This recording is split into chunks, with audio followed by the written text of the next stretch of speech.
So, hello and welcome back to Podcast with Neil on Netflix Football, and it's been amazing to have you. See you guys. Oh, for Ethereal Euro session, it took a toll on my body, not gonna lie, but then again, the show must go on. The new season is on the horizon, starting with a Manchester United versus Derby County tomorrow. I'll do that watch along as well, just for you guys. But then again, football as a whole is still upon us. It's just the Euros. It's not been completed 1 week, and we are starting off preseason. Goodness, even in this COVID hit pandemic era, sports has not stopped, and that's what blesses me about this entire gig. That even though even though that this is a time where we recuperate, but sports is an industry keeps on perpetually growing. I hope that this whole situation dies down. We are having the fans back in the stadium, and that's a real experience by itself. We saw how much different Euros looked with the stadiums packed up. Then again, let's hope that this whole commotion, with all the vaccinations being started off and being almost in the midway session, it's all completed and we can lead a normal life once again. Okay, tonight's host would be someone very, very inspirational to me. He is a football writer, has had his work featured on Manchester Evening News, The Sun, worked for Sports Kira, and he is like the go-to person when you're in search of words, when you're in search of news, and when you're in search for absolute awesomeness. Let's welcome him on screen, Kaustabh. All of you know Kaustabh. So he has been in the Twitter section. So do follow him as well, as if he needs followers. Come on, come on. He's already someone very, very famous over there. Kaustabh, being a sports journalist, basically a football writer. So do tell us in a nutshell, how difficult the journey has been and how you are progressing on the things, your projects. Bit about yourself.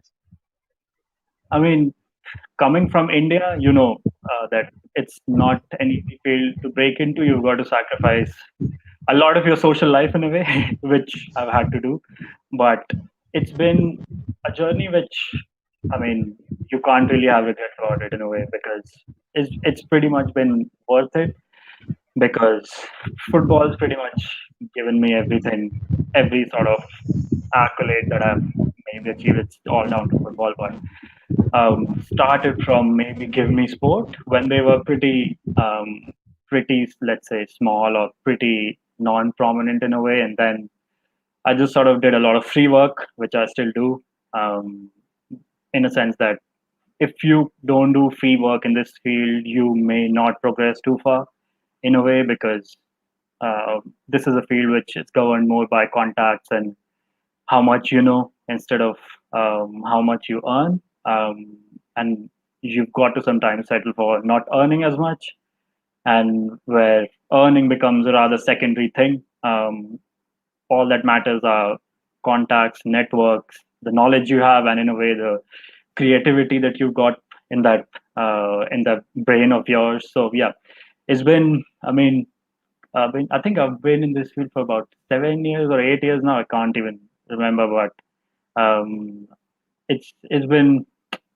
It's been pretty exciting. It continues to be exciting because, as you said, it's not a field where you can plan what's going on, which is probably the most thrilling aspect of it. Since I absolutely love thriller movies, horror movies, it's a bit pretty much like that, where you never really know when Cristiano Ronaldo is heading off to Juventus. Because I remember covering that transfer at Calcio Mercato. It happened all of a sudden within 2 days. I was expecting that those 2 days are going to be pretty chill. I thought I'll go to the shift, finish my work in 6-7 hours, and all of a sudden it breaks that Ronaldo's heading to Juventus, and then you've got to work overnight and stuff. So it's the All sort hell of, breaks loose. yeah, it's the sort of field where you've got to have intense passion for it, because if you don't really have the passion for it, I don't really think you'll last too long if you're just running after the money, the followers on Twitter and stuff. So yeah, I absolutely love it. Absolutely. Doing it for the passion, whatever you do for passion is absolutely on the top ranks for me. And like myself, like with all the struggles that I've never ever thought of giving up. And that's what makes you realize that you've got so much left to give. No, all those motivational charchas will take on a bit later. First of all, thank you for 1.5k subscribers, all of you kings and queens in absolute measure. Kaustabh is a subscriber as well. I'm blessed. I'm literally blessed. I'm literally blessed. Probably one of the first 200, 300 followers. Yes, If yes, I'm yes. not wrong. I don't know. Yes, I was like around 300, 350 when I met Anshumanda. Then I came across your feed from Twitter, and then I DM'd you probably, and he was like, of course, why wouldn't I? Such a heartfelt moment for me. Of course, also heartfelt moment for you guys is to hit that subscribe button and take me to 2k. Absolute responsibility on you folks, so don't deter on that. Okay, so coming back to the mainstream of things, we are going to discuss about football financials, the technical aspect, whatever happens that we don't see, whatever happens behind the scenes, and who better than Kaustabh to bring us through that, especially in his metrics, as he said, that all hell broke loose when Cristiano Ronaldo's transfer was just bombshell announced, just like that. Okay, start off with let's talk about financial fair play. Like it's been a commodity introduced. A lot of teams have faced bans over that prospect, and now this season, probably because of COVID, the restrictions have been lifted. To just, I'll not take much time about explaining the things. Let's just hear it from your own voice, from your perspective, that how you view financial fair play, because we see a different image completely. I mean, when it sort of started off in about 2014, um, in a way, financial fair play just failed to, in a way, foresee what was coming, because we go on about how football, the power in football, how the resources in football have been restricted to maybe a minority, where we look at the top six Premier League clubs: Juventus, Inter, Milan, Roma, Napoli, and then Barcelona, Real Madrid, PSG, and then Bayern Munich. We keep on going about how the whole of this financial power, financial muscle is in the hands of these clubs, when, um, in a way, financial fair play has been making sure of that, because the whole purpose of financial fair play over the years has been to make sure that clubs stay in their limits. They spend only as much as they earn from their footballing income, and they essentially put this break on how much external force, external um, finances that rich owners, rich conglomerates, rich billionaires pump into clubs. But in a way, before financial fair play came in, we essentially saw Chelsea buying a whole raft of players when Roman Abramovich came in. Man City did that. And in a way, um, we saw the Super League coming in, and people said that it shouldn't happen. But in a way, stuff like that's been going on for many, many years. And I'm not just talking about the last 20 years.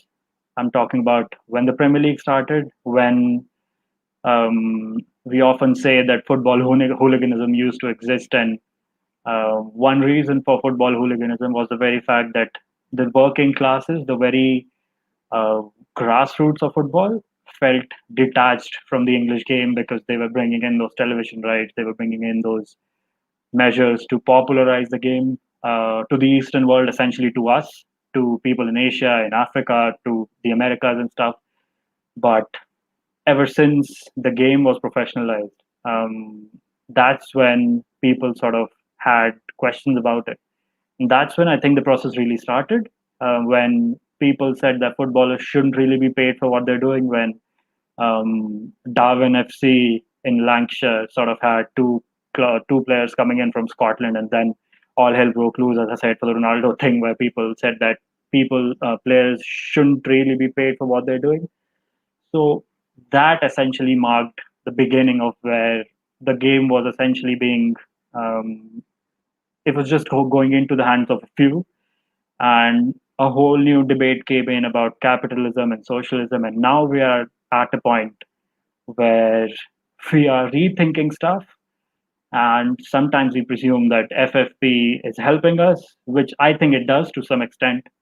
But on the flip side, it only helps the big clubs become bigger. You see, Wolves, I think, got a fine of about 500,000 pounds. I know it's Yes, not yes, too much. somewhere around that.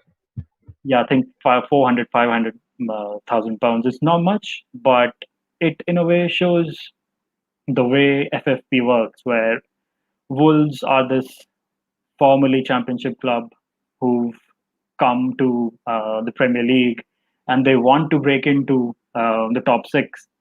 And then all of a sudden, the FFP say, you can't be doing this. And then you've got so many other clubs doing quite the same, breaking those, um, let's say, breaking those limits in a way, but essentially making up for it in the next 4 years. And Man City saying that they've got the best lawyers in the world and all that, and coming away with it.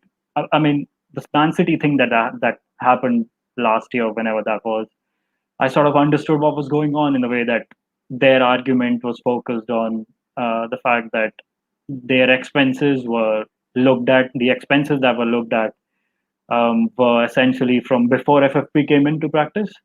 So I could see where they were going with that. But for PSG, I still don't know what was going on. PSG are pretty shady club, much more shady than Man City are. I know Premier League fans keep on abusing Man City, including me, by the way. But PSG are much more shadier because they've got Nasser Al Khalifi operating uh, BN Sport, and BN Sport are essentially a massive conglomerate. They broadcast all Right. the leagues, in a way, just made sure that the Newcastle takeover didn't take place.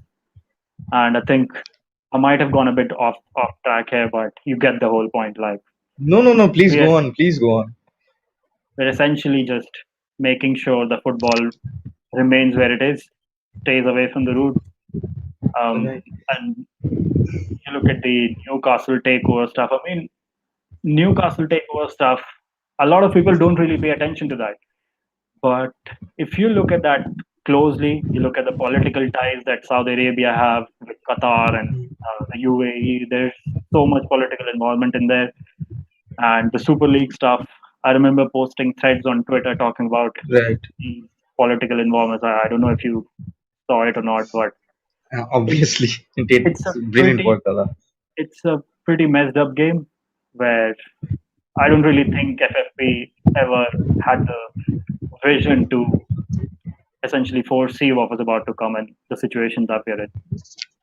Absolutely. Aditya has a very interesting comment. Do you think Super League created a red carpet for big clubs like Paris Saint Germain to somewhat manipulate FFPs? Is that in the correct terms? I mean, not essentially manipulate FFP, but in a way monopolize the whole thing. Where I mean, Nasser Al Khalifi, as I said, he's got BN Sport. He's from Qatar, and I mean, the FIFA and UEFA wouldn't really want to get on the wrong side of that guy, and FIFA and UEFA really need BN Sport to make sure that their tournaments are being broadcasted. So I think, in a way, it's more of a monopoly than a manipulation, where PSG will probably be the only big money back club. I mean, Super League is going to happen at some point. It's the signs are very, very clear. I mean, Premier League clubs, Premier League fans can go out on the streets on Old Trafford and protest, but I mean, in Spain and Italy and not in Germany. I mean, Germany is a completely different ball game. In France, you've not really got that protesting culture there. It's more like people stand on the touch lines and clap for whatever is going on. In the Premier League, it's much more, let's say, it's much more hands-on. The fans want to be involved. Right. It's much more heavily marketed. So I think, yeah, it's more about them completely monopolizing uh, the game if the Super League ever happens. So how we saw so much, as you said, hands-on approach. We saw so much of power by the fans actually protesting, even in the COVID-stricken market. How would this be an effect? Because I think a football club which is run with so many top-class businessmen would actually have thought of this idea that the fans would revolt. They thought of this. They still went ahead with this. And when comes the second chance, don't you think the same retaliation will prevail? How do they imagine that model to be successful? I mean, I mean, I think we'll come to this a bit later on, but you see so many clubs across Europe essentially being in debt. Barcelona, 1.2 million or 2 million, whatever it is. Man United, about 600 million euros. And even though Real Madrid has sort of made a bit of a profit, but their budget and the whole wage budget has sort of fallen as well. So it will go to a point where fans will, in a way, evoke their emotional consciousness with the clubs that they support. Where you see Real Madrid and Florentino Perez saying that we are financially in trouble, we can't spend this and that, and they go on and spend they go on and sign David Alaba by handing him a wage of about 400,000 euros a week, which is pretty much what I think Frenkie de Jong earns at Barcelona, and that's quite a big amount. I think no Premier League player earns that much right now, if I'm I, not I wrong. I think the tax is 50% over there, so they adjust like that. Mm. So I think, and what Real Madrid also do is they are very good at selling players. They essentially have become better than Barcelona by using their own academy to sell players. They've done that with Bora Mayoral and so many other players. So I mean, Brahim Diaz will probably head to Milan Right. permanently. So it will come to a point where the situation of all the top clubs um, will be in a much more poorer situation financially, Right. where fans in a way will accept all of the things that are going on, and they are pretty aggressive in what they're doing. Florentino Perez, uh, Andrea Agnelli was uh, pretty sort of vocal in what he was doing. I mean, Perez has been planning for it ever since he thought of being involved in the whole Real Madrid elections for the Luis Figo saga that Right. happened back in 2000. Ever since that happened, they had this plan of making sure that something like this happens. And Andrea Right. Agnelli, he's been doing that. He's been Right. essentially campaigning for that since 2013, 14, talking about Atalanta and stuff. So it's going to happen at some point, but it just depends on the clubs that are involved. Where you look at Man United, the way they're spending, they've sort of become a bit more responsible in the way they're spending. Juventus as well, but it would require sort of a big backing from their own owners, which FFP won't really allow, as I just Right. said. Right. Um, so it will probably come down to that, and then they'll break into their own league in a way. Absolutely. FFP is another situation which directly ties down to the salary cap that has been imposed in the La Liga. So we've seen a lot of debate about that. Lionel Messi's contract taking so much time, so many players being able to not register based on all the bars and the limits that have been imposed by them.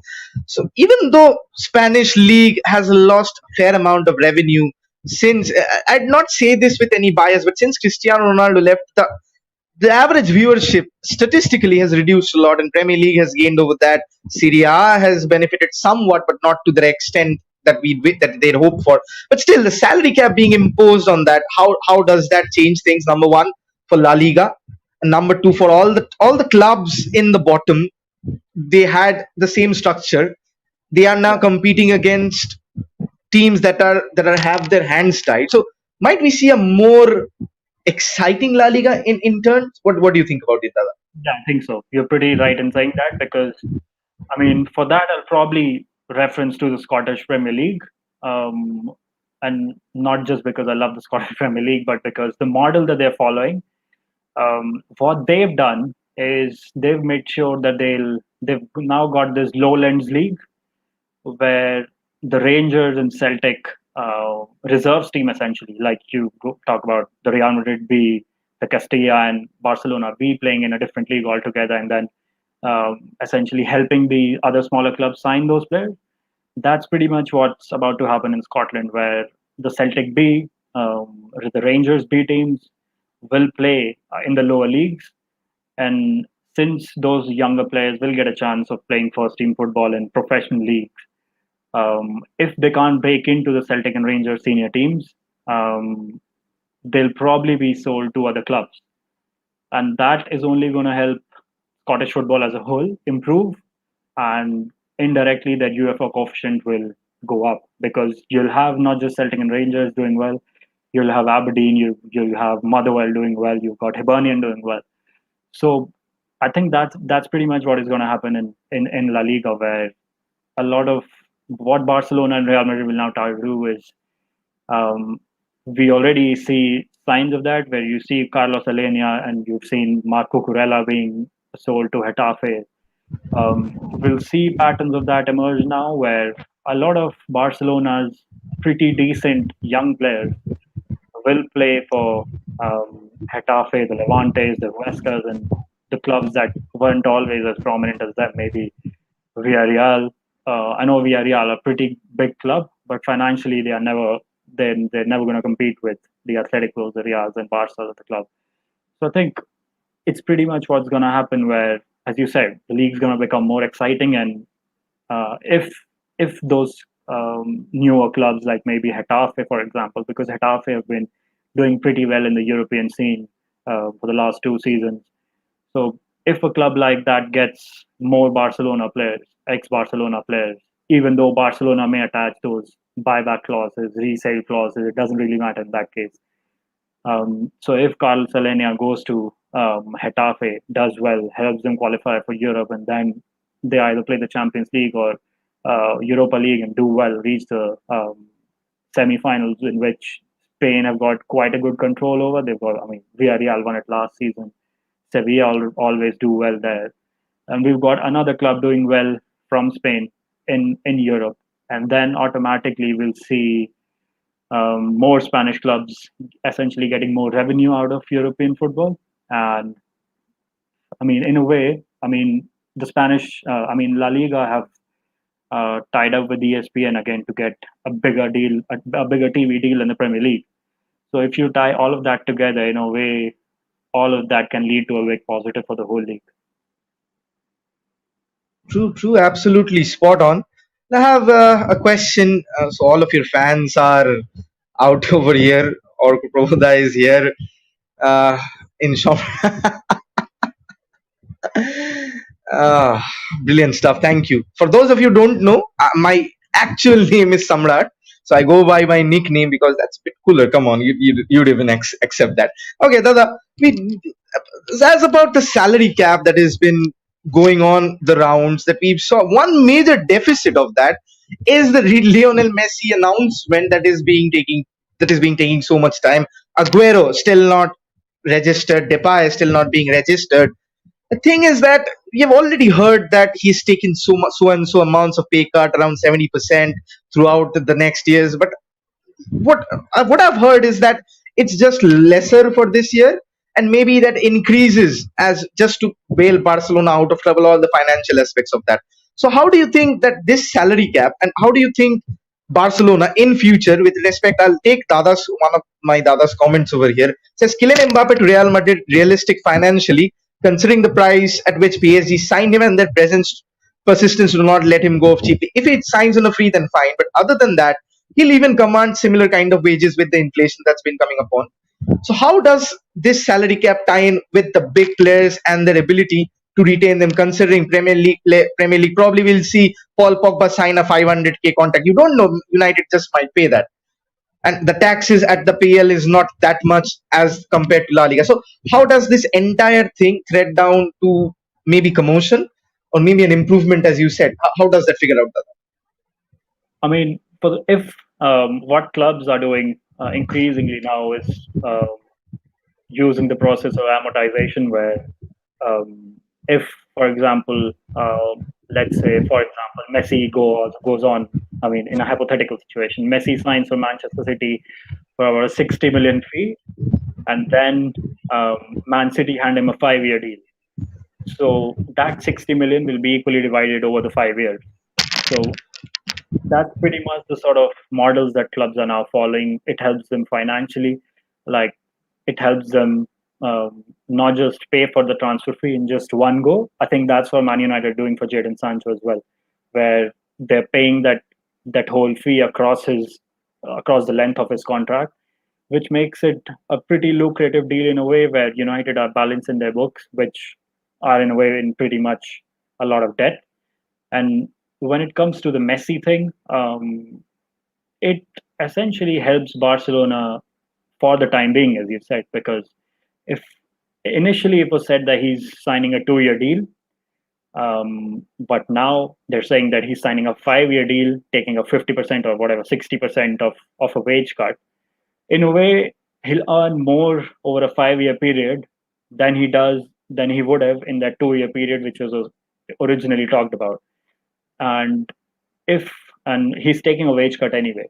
So Barcelona, it helps Barcelona in the shorter term. But if you look at it a bit logically, if Messi turns 37, there'll be this emotional angle there for even me as a fan, for people across the world, where they'll be thinking that maybe we should watch Lionel Messi more often before he retires. So it's a bit like that as well, I think, where Barcelona are playing into the psyche of fans and thinking that if we keep him at about 36, 37, we'll probably earn more revenue off him than we are now, because people will say he's now about to retire, he's about to leave. It might be our last chance to watch him. Now they'll either go to Nou Camp and watch it, or they'll buy the subscription rights or across the world, or turn on their TVs to watch it, and that ties into the whole subscription thing. So in a way, it could help them in the long term as well. So it doesn't really help them in the short term, where they are balancing their books for the next 2 years and making sure that they end up being economically um, better off in the next 2 years by making sure that Messi earns less. But 5 years later, 5 years down the line, they'll be earning quite a bit from Messi, because we constantly sort of forget that Messi is a brand of his own, maybe bigger than Barcelona at this point. So, and people say that maybe Barcelona should let Messi go, but the whole point of keeping Messi is the fact that maybe it helps Barcelona stay afloat in a way where, I mean, they'll not just be paying Messi the whole thing. They will also earn much more than than they would have earned by keeping maybe Francesco Trincao at the club. So Right. imagine a scene where Barcelona sell off. I mean, they don't hand Messi a new contract, and Francesco Trincao comes back to Barcelona next summer. Um, Now, Barcelona's revenues will pretty much be, let's say, half of what they earn now with Messi Hmm. there. And even when Messi hadn't signed a new contract for the next season, the Barcelona mega store was essentially still selling his jersey for next season, which just Right. shows that um, they know the sort of um, they know the sort of baggage that Messi carries. It's not just about the wages that he earns; it's about It's him a as a person, brand in himself, right? It's a essentially. whole Not just a other brand. brand. You go to a village in Thailand, you go to a village in Lagos, you'll find people knowing it. It's not just a brand. He's almost But this. does he All play out that 5 year contract as Orkopovada has asked? I mean, if he asks for a transfer, even I mean, which isn't really beyond the realms of possibility, but I don't really see it happening, because if he asks for a transfer, we know how Barcelona, they'll say pay us 100 million, and Right. the direction in which football is going, you won't really see Man City paying 100 million for what, a 35-year-old. You don't see Right. that often. Cristiano Ronaldo, we saw that with Cristiano Ronaldo, but we see how Juventus are doing now. They are Hmm. financially crippled in a lot of ways over the last 2 years, and even now they can't really pay for Manuel Locatelli, which is which is again a reflection of how things are. What Barcelona are trying to do is just tap into the emotional side of not just Barcelona fans, of fans across the world, and just make sure that it helps them in a way. Because if Messi stays, and if by chance they don't sign buyers for Griezmann, for Coutinho, for Umtiti, for Sergio Roberto, and all these players, then we'll probably see a situation similar to maybe Martin Demichelis, where it was a weird situation where he was still under contract, but he wasn't playing for the club. He was essentially loaned out, but not exactly loaned out, if you get what I mean. Like, they'll have to loan him out. For example, if Memphis Depay is there and Barcelona have failed to move on Griezmann or Coutinho, and they can't register Memphis now, And he's taken a wage cut anyway. He's earning about Right. 5 million a year. Right. And if say Tottenham or Arsenal want him, they'll get him on loan, and Arsenal and Spurs will say we'll pay your yearly wage, and Barca will be pretty much open to it because they can't register the players and they don't want to bear the whole financial burden of it. So it's a bit complicated, but again, as I said, it's about Messi as a brand, which people often overlook. Imagine Coutinho going to Arsenal, qualifying for the Champions League, facing Barcelona, knocking them out all over again. Arsenal and Champions League are quite far, by the way. So, for all the Arsenal fans in the chat, do not hesitate to leave it. All that banters aside, do hit that subscribe button as well. Planning to reach 2K before the end of the year. I think it's a realistic target. It's hard grind, but it's still a grind. Okay, Dada, what you wanted to talk about was mainly about football transfers, and especially being a United fan, Jadon Sancho coming in. We'll talk about that in the second segment. But let's talk about what feels like imminent. Rafa Varane wanting to leave Real Madrid, and Real Madrid are on the verge of losing Sergio Ramos and Rafa Varane, their solid centre back pairing for the best part of the last decade, to two of their prime competitors in Europe. How does a club recover from that? They are already in deep waters selling Cristiano Ronaldo. Hazard has not been flummoxed.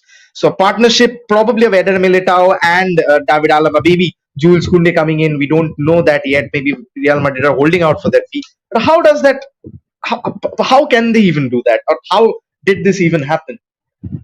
I mean, about 2 summers ago, maybe 3 summers ago, essentially, when Ronaldo left, you could already see that Real Madrid team is in need of a transition where they brought in Lopetegui and they brought in Solari, by the way, who I just recalled the name of. I almost forgot his name for some reason. Um, that was supposed to be a season of transition where they brought in Rodrigo and they essentially got Vinicius back at their club.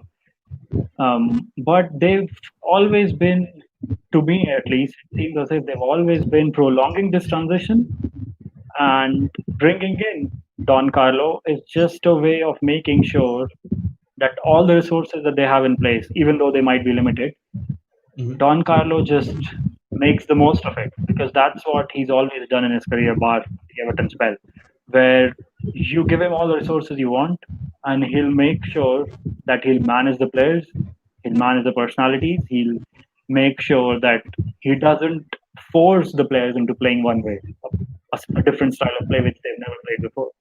He curates a system for them which favors them, and that's a bit like what Zidane tried to do. So, in a way, Right. Real Madrid over the last 3 seasons, ever since Ronaldo left, they've been almost hovering on the edge of a big transition, which they've done bit by bit instead of having one season and losing Ronaldo, losing Ramos, losing Varane. They were even about to lose Modric that summer when Ronaldo left, or losing Bale that very summer. So they've taken 3 seasons to address the whole transition instead of taking just one season for it, which I think has hurt them in a way. But considering the club of that size, if they had, it's a bit funny because imagine losing all those players in one go.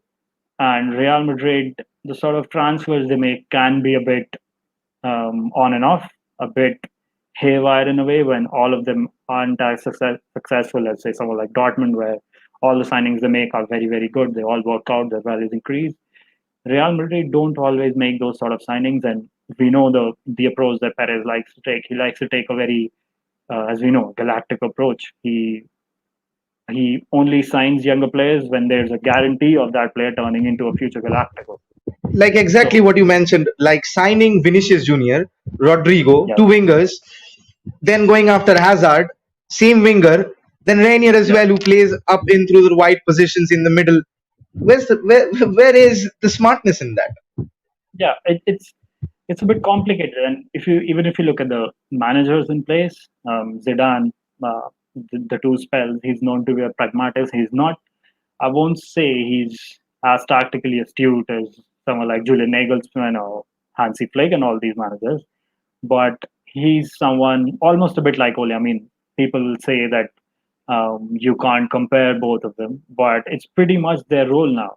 It's football management's become about handling the resources you have and improving them instead of begging for them, begging for the players, and essentially crying in public about it.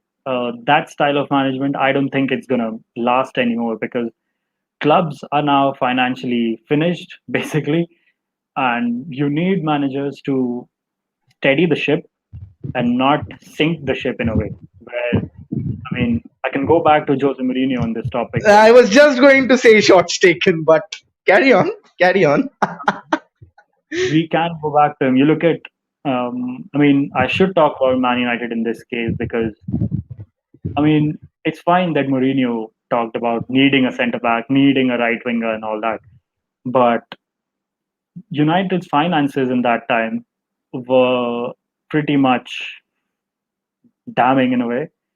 And if I remember correctly, United are still paying for Lukaku and Fellaini, and Phil Jones obviously is still there. So I think Mourinho comes to a club. Um, he's got little regard for the resources of the club. He always wants his own things, and now it's come to a point where you've got to realize the limitations of a club, the financial limitations, and the debt that they're in. You can't keep on going out and saying that I want Erling Haaland, I want 100 million and stuff. You need to keep in mind that the clubs can't be doing that, especially after the pandemic or during the pandemic.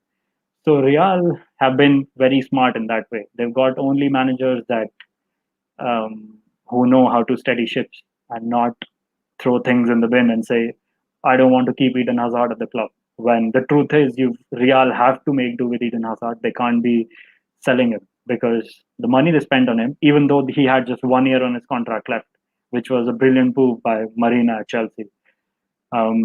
They can't be going on about.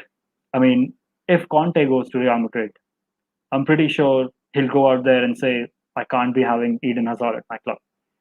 That's pretty much Conte's management technique, but it's not really got a future in this place. I mean, Conte has a future. I'm not quite sure about Mourinho because a lot of things in that whole cocoon are pretty wrong.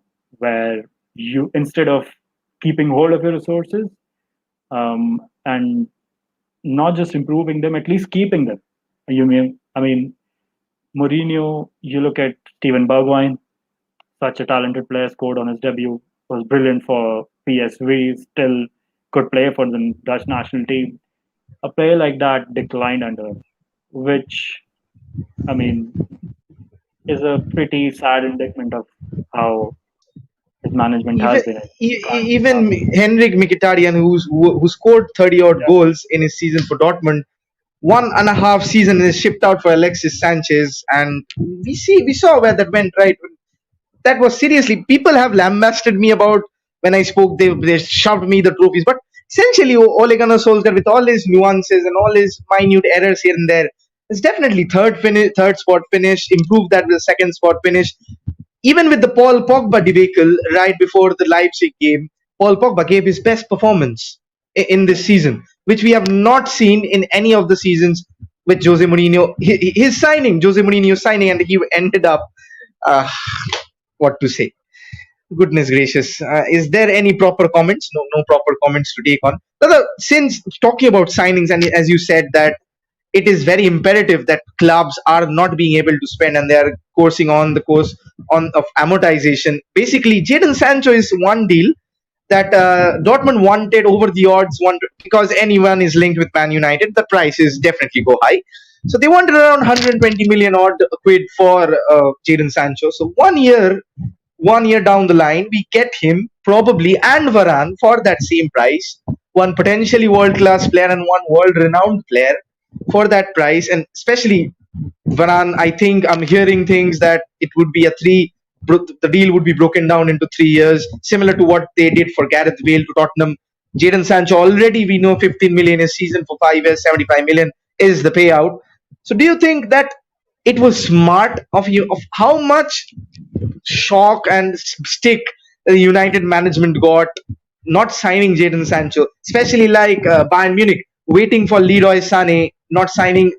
The City quoted over 100 million, waiting a year, then getting him for 60. Do you think that this is probably the future, that we'll see probably more broken down deals than straightforward deals? That's why the likes of probably Jack Grealish, Harry Kane, even Declan Rice, and not being able to get transfers and reaching their prime and playing for a lower mid table to probably Europa challenging club. Don't you think they're getting? Suppose the example of Grealish, right? He's 26. Probably he'll have 2 more years of resale, proper resale value. If he doesn't go this season, probably no other clubs will invest on him, because attacking midfield is such a position you want, the 23 to 27 kind of thing. Your thoughts on this entire saga of Sancho? The difference, I think, the difference between how United operated this summer and how they operated last summer. I mean, this is a bit of a insider thing where people don't really notice it. Is that last summer United didn't operate directly with Dortmund. They involved intermediaries. I mean, people heard that. I mean, this was pretty public that Stefan Lichtsteiner's brother was the prime intermediary in that. United had so many intermediaries involved in the deal that when intermediaries are involved in the deal, there is so much room for leaks being out in the public. And you saw that the PR mess it was. I mean, leaks were coming out of Italy, where Italy is barely involved in this whole deal. You saw Gazzetta dello Sport reporting exclusive about this deal, where they shouldn't be anywhere near it. So it shows that, and this summer, by the way, United operated directly with Dortmund, where there was very little middlemen involved. They went directly to Dortmund and held those talks instead of using 2 or 3 intermediaries who had their own intermediaries, who had their own agencies, and journalists like me maybe contact those agents and ask them for more information. So it just creates this mess of a situation where the value is bound to get inflated. And that's how that's why Liverpool are so smart, where Liverpool, when Liverpool do their own transfer deals, they deal directly with the clubs. The number of intermediaries involved in those deals are very, very limited. And that's why whenever Liverpool sign players, they sign them for cheap. And secondly, you never know when they sign them. You look at the Diogo Jota deal, you never knew that it was going to happen, because Liverpool did their background research and went directly to Wolves and said, we want this player and we'll pay for this player. It's a very good way of doing things, and I want clubs to do this more often, especially United, and that's pretty much what they did with Jadon Sancho. And when the Bruno Fernandes saga happened, it was similar to that. I mean, in the summer, there was so many intermediaries involved, so many people involved, not just United and Sporting. There were Bruno's agents.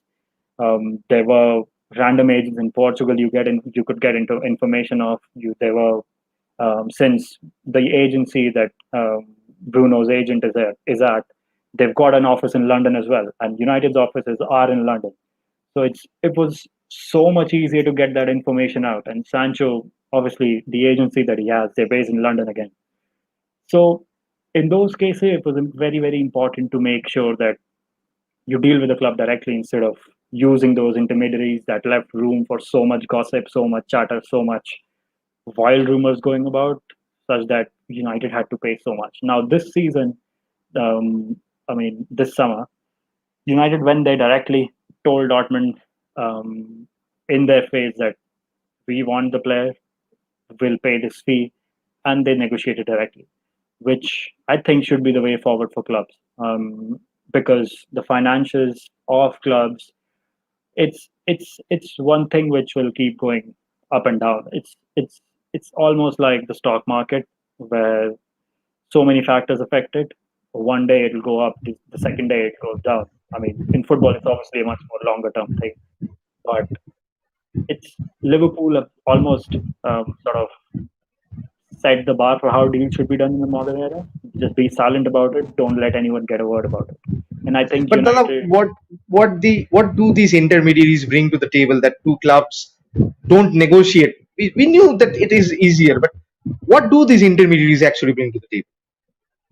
they essentially work those deals out for the club. Like if I'm an intermediary working on United side for maybe Varane, um, I go on United's behalf to Real Madrid and essentially act as United there. And on the way, maybe if I'm that intermediary, I get a text from one of my journalist friends. I'll tell him some details, which may or may not be true. And that journalist publishes something and it goes out on Twitter. So it's this whole cycle which works in the transfer market. And if, say, Ed Woodward directly goes to Dortmund on the table to discuss, Ed Woodward isn't going to leak something out unless that journalist is Samuel Lucas, Simon Stone, or Simon Beach. So it's a bit like that. It's not too complicated, but people often ignore this part of But do the clubs intentionally do that to actually get that the PR game? Like, remember, I'm reading a tweet about how Pogba was so much happy when his rumors were on circulating on Twitter. He saw the social media wide, that huge rise in social media of him, of his rumors. So do clubs do some sort of something financial analysis before making the deal? Some analytics involved in there, Dada? Yeah, surely, because especially when they want to sell a player, because Dortmund wanted to sell that player, they used their own local media, RNBVB, which was generally very reliable for stuff. But again, they were And Dortmund Yana owners. Gefiert fought as well. So he's basically the spokesperson of. Yeah. So if the deal is closed in the sense it's not being conducted on Twitter in a way where you know United Trey knows about it, or maybe random people on Twitter know about it. That's how you should do things. United have learned from it. They now know that they can't be bullied in the market where their finances are being hit, where they've got 600 million pounds debt. They know that even if they don't sign the player now, they've got a manager in Ole who won't throw players under the bus. It's not a shot at Jose. That's how clubs should be working. Where if you don't have a resource for that, you take it on the chin and move on. You can't be moaning about it all the time. That's how clubs that have financially hit themselves, they financially shot themselves in the foot. That's how they want to operate. And if by chance Ole doesn't get a centre back this summer, Varane doesn't arrive, Pau Torres doesn't arrive, or anyone doesn't arrive, he won't go on about washing his clothes in public. He'll probably play Will Fish there, maybe. I don't know. He'll probably play Scott McTominay as centre back and all these heroic things, which which can be a bit risky, but that's how management has been over the last 2 3 years, and it will continue to happen in the next few years. True. So I have a few comments. Heard that United can buy Rice without selling Pogba. How much truth is there in the news, Dada? I mean, the thing about Rice is that he needs to push for a move. Where if he pushes for a move, 70, um, 70 million euros maybe, or maybe 60, depends on what they want. But it will be well below the 100 million mark, and that will make it easier for United to sign him. But considering that, I mean, I was on another podcast about some weeks ago where I was talking about the amortization thing, and I was sort of expecting some surprises from United in the market, and that's not a news or anything. It's just a sort of a hunch sort of thing which I got, where I thought United had so many contracts that were running out, of contracts of players who've left the club, by the way, which is strange, but that's how football works. They had so many contracts of players who've left, or players like Phil Jones who don't even play, that ran out before this financial year, which essentially helped United get more money to spend, not just on the wage budget of incoming signing, of players that for transfer fees that will be coming in. That sort of made me think. that maybe I sort of expect a defensive midfielder to come in. I don't think that will be Rice because the Rice thing seems to be a lot more expensive that United want to spend. It's probably why they're looking at Eduardo Camavinga because he's a bit like what Nemanja Matic used to be about 10 years ago, where he was a central midfielder, could play wide, but over time he became a defensive midfielder who could be a very good ball player. So I think that's the sort of model United want to follow with Camavinga. And of course, they can't risk missing out on a talent like that if he's got just a single year left on his contract. True. Last question. So, do we really need Trippier if Oli decides to give Dalot another chance? What's the story with Diego Dalot? Like he has had a good season playing second fiddle to in the fullbacks over there, but he's a smashing talent, isn't he? And why go for someone who is 30, 31, 32 rather than have one who is already there? What's the story behind I think that's what United might just end up doing, where unless Alex Telles, by the way, doesn't go, which I think he won't. So I think if United are desperate for a defensive midfielder, they shouldn't be selling Dalot or they shouldn't be loaning him out with the obligation to buy and all that stuff.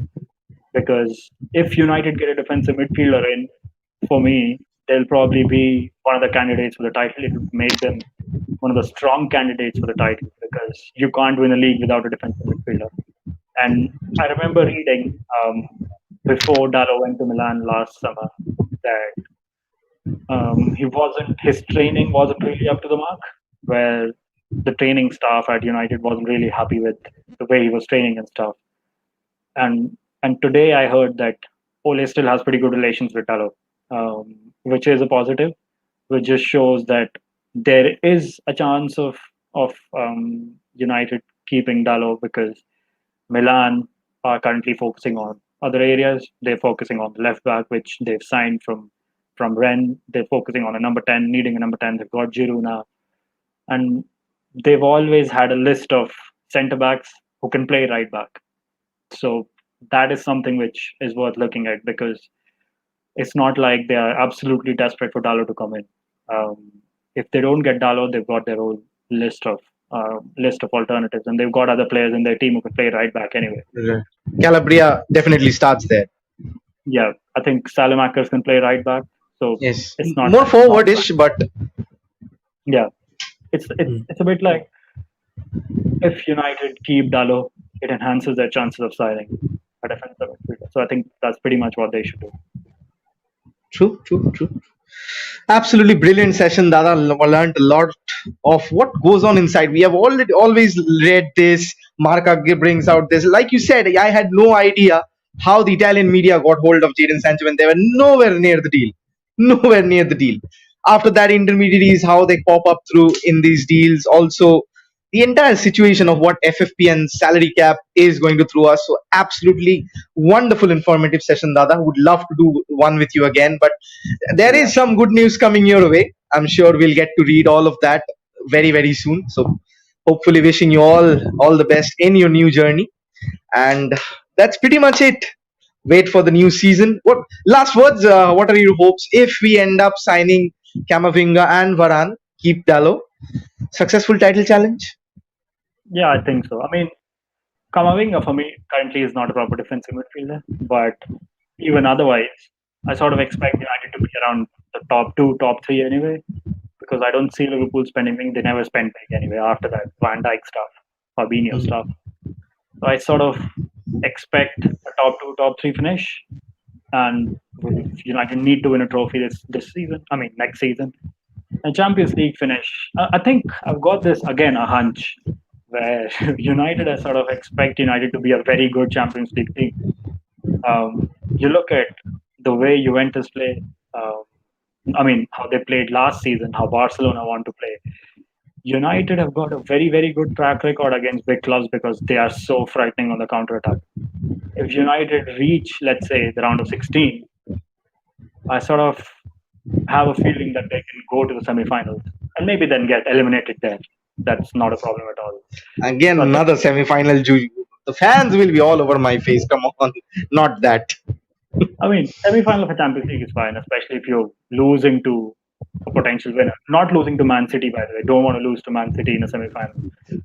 It will be too noisy then. But yeah, possible title challenge, than winning a trophy and doing well in the Champions League quarterfinal. Right. Brilliant, brilliant. The preseason kicks off tomorrow. Derby County versus Manchester United, 5:30 p.m. IST. We'll be doing the watch along, so all of you do join in. Make sure to join in and call your friends. Come on. I'll be handing over illegal stuff, so not being able to say all those over here, which awards to links, obviously. Anyways, Dada, thank you so much. Absolute fun. It's been a long time in the pipeline, actually, having you over as a guest. Finally, that box is ticked and learned so much. I'll keep learning every day from you. Just talking through your Twitter feed like enhances my. Just gets me leveled up, right? Immense stuff. That's what I sort of aim to do: help people, educate people, and help people essentially grow in this field of football. It's what the whole purpose of doing this thing is, using this whole thing to help people out. It's what matters. I love coming on. Absolutely sensational stuff, Dada. Thank you for your time, and let's hope that this season, as you predicted, is a brilliant one. Bye bye, Dada. See you probably anytime very soon. Bye. Good to have. Bye. So that was Kaustabh with his all of his expert opinions on the transfer market, on the financial fair play, and on the extremities of the details or the deals that we don't come to know about. So brilliant talk. Do share this, and obviously you've liked this, I know. So do share this to all the people that have no or very little idea with what goes on behind the transfer market. Like me, I just got educated. Like, this was a masterclass for me. Absolutely. Do smash that subscribe button. Be back for the watch along tomorrow. United versus Derby County. And who knows, you might get a few surprises here and there. With that, this is your boy Neil on Podcast with Neil from Netflix Football. Wishing you a very good night. See you tomorrow on the first day of preseason. Bye-bye for now. Keep supporting.